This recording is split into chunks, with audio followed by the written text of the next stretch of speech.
c'est deux mots, la composition de deux mots. Alimentaire, donc aliment, et la terre.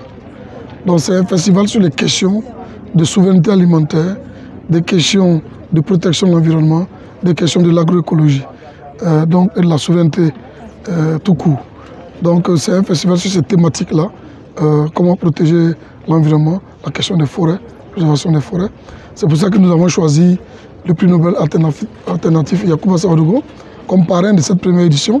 On sait le travail qu'il a fait pour régénérer le sol, pour faire une forêt et donc stopper le désert pour ainsi dire.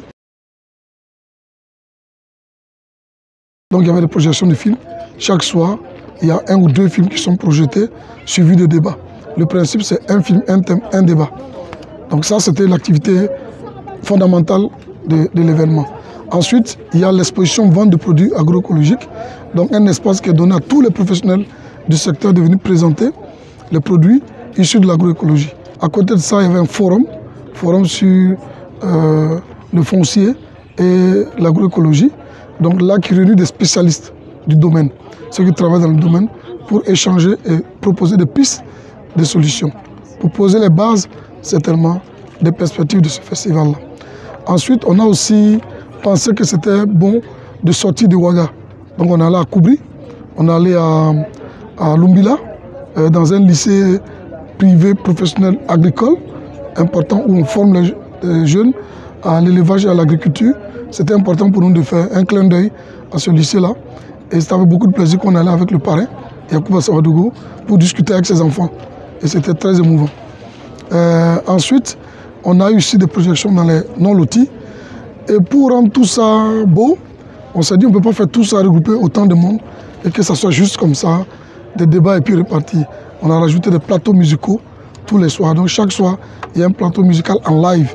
Quand on finit les projections, on termine en musique. L'objectif premier, c'est d'abord être un cadre de rencontre. C'est-à-dire que la plupart de ces acteurs, chacun dans son coin. Il y a beaucoup de projets, mais ils sont tous dans leur coin.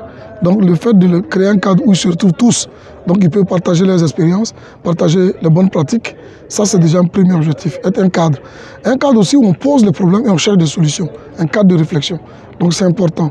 Ça c'est vraiment un objectif important. Deuxièmement, c'est un cadre de plaidoyer. C'est pour faire le plaidoyer sur ces questions-là.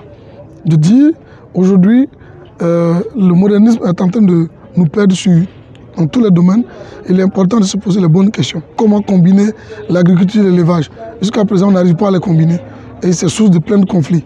Donc c'est des réflexions qu'il faut mener.